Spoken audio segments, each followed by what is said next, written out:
Olá, muito boa tarde a todos. Meu nome é Rodolfo Barbosa, sou professor do curso de engenharia e hoje nós iremos falar sobre segurança do trabalho. Especificamente, iremos tratar do assunto sobre máquinas e equipamentos, a norma regulamentadora número 12, tá certo? Essa norma, cara, ela dá especificações técnicas e princípios fundamentais na preservação dos direitos à segurança e saúde dos trabalhadores, tá certo? À frente às máquinas e equipamentos, tá bom? Seja na fase de projeto da concepção da máquina ou do equipamento, na instalação, tá certo? Ainda durante a fabricação, a comercialização, exposição, cessão ou qualquer título de atividades, tá? Isso a gente vai encontrar dentro do disposto 3.214 da portaria de 8 de junho de 78, que estabelece as normas regulamentadoras, tá certo? Dentro da fase de utilização, entende-se que a gente pode ter no transporte, na montagem, na instalação, no ajuste, operação, limpeza, inspeção dessa máquina e equipamento, na desativação, desmonte da máquina e do equipamento. Entende-se ainda que para exportação, devidamente comprovado que essa máquina e equipamento é para exportação, ela está isento dos requisitos técnicos da NR12. A NR12 dita por muitos inaplicável, tá? NR12 inaplicável, muitos itens difícil, porque dentro do escopo dos pátios fabris é fabricado e projetado para vários anos, né?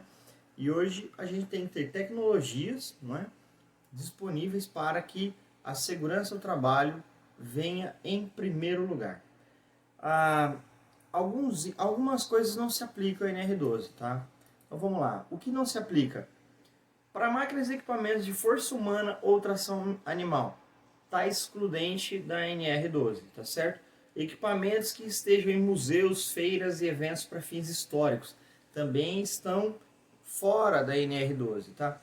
Porém, você deve garantir a segurança, medidas de proteção e segurança dos visitantes e dos expositores desses lugares, tá? Eletrodomésticos também estão fora dos itens da NR12, tá? Ainda tende-se a observar a movimentação segura das máquinas e equipamentos, tá? Mesmo fora das instalações. Você tiver com a máquina e equipamento movimentando ela fora da instalação, seja ela para você fazer uma adequação dessa máquina, tentar modernizar ela, tá certo? Instalar dispositivos de segurança, tá? Para fazer o desmonte ou a desativação dos equipamentos de segurança, você precisa se adequar, tá certo? E a gente tem qualquer outras máquinas e equipamentos que forneçam riscos, você deve sempre pensar na prevenção desses riscos, tá certo? E evitar contatos, beleza? A máquinas e equipamentos, a NR12, ela fala sobre os dispositivos de parada das máquinas e equipamentos. Isso é muito importante. O dispositivo de acionamento parada deve ser projetado de um modo que ela não esteja nas zonas perigosas da máquina, não seja, tá? Uma parada de emergência não seja utilizada para ligar e desligar a máquina, beleza? Também que não haja desligamento involuntário pelo operador ou qualquer outra pessoa, tá certo? E que esse equipamento, esse dispositivo de parada, ele não ofereça riscos adicionais e de forma alguma esse dispositivo de parada ele pode ser burlado. Qualquer dispositivo de parada ou de segurança da máquina, ele deve ser projetado de uma maneira que você não burle ele, que os trabalhadores não burlem, tá certo? E que impeça também que as máquinas e equipamentos elas possam ser religadas, tá? Sem que o operador saiba, tá bom? E estejam aterradas, devidamente aterradas também. Nós temos também sobre os acessos, né? Às vezes a gente tem dentro de um pátio fabril equipamentos enormes, gigantescos, então você tem que subir, né? Seja ele para operar, para reabastecer essa máquina e equipamento, para manutenção, higienização, qualquer coisa, tá?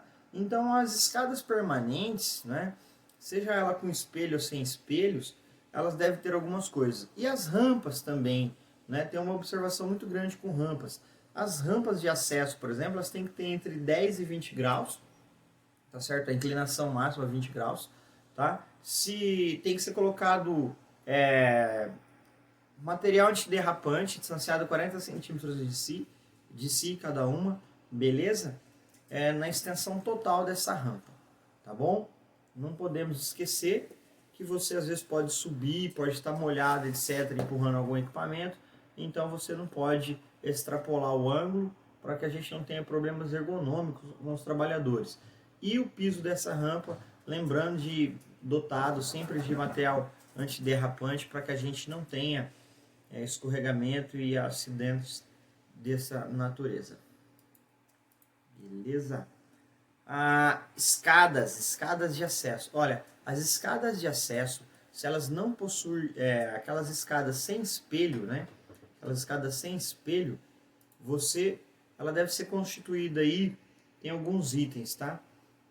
Uma largura de 60 centímetros, tá? A profundidade de 15, né? Não pode ter saliência, 25 centímetros entre os degraus, a questão da plataforma de descanso 60 por 60, intervalo máximo de 3 metros, ok? A gente deve prestar atenção nesses itens na escada sem espelho, tá certo? Agora, se a escada tem espelho, aí a gente tem que ter uma largura mínima de 60 centímetros, a profundidade de 20, tá certo? Degraus uniformemente nivelados, evitando acidentes de trabalho, saliências e depressões que podem prejudicar a deambulação das pessoas por ali, tá? A plataforma de descanso, uma largura útil mínima de 60 centímetros, um intervalo aí de altura de 3 metros, tá bom? A gente tem que tomar cuidado. Existe aí no anexo 3, você vai encontrar algumas figuras que dentro da legislação que ela trata especificamente isso aí, essa projeção de máquinas, equipamentos e procedimentos, tá bom? E qualquer outro equipamento, seja para manutenção preventiva, limpeza e reparos, deve seguir também as normas, né, oficiais nacionais, ou na falta dessa a gente deve observar notas técnicas internacionais, evitando potenciais prejuízos e acidentes de trabalho, tá, danos patrimoniais e danos à pessoa. Dentro dessa legislação, bem especificamente, sobre inspeção, reparo, manutenção, ajustes, tá certo? Que assim, as máquinas, elas devem ser submetidas à manutenção preventiva e corretiva, tá certo? Determinadas pelo fabricante ou conforme as notas técnicas oficiais, seja ela BNT e entre outras, tá certo? Ou técnicas internacionais na falta dela.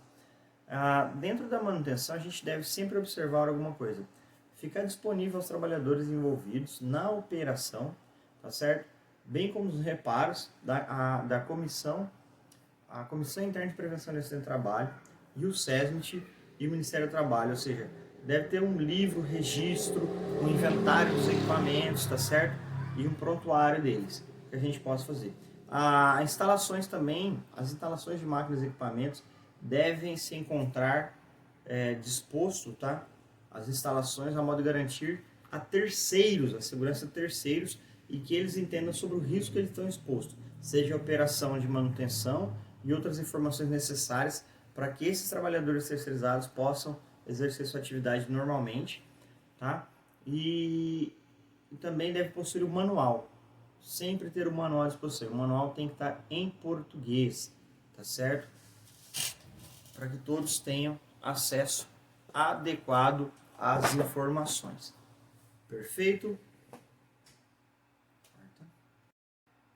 Então, muito obrigado a todos e até a próxima. Até mais.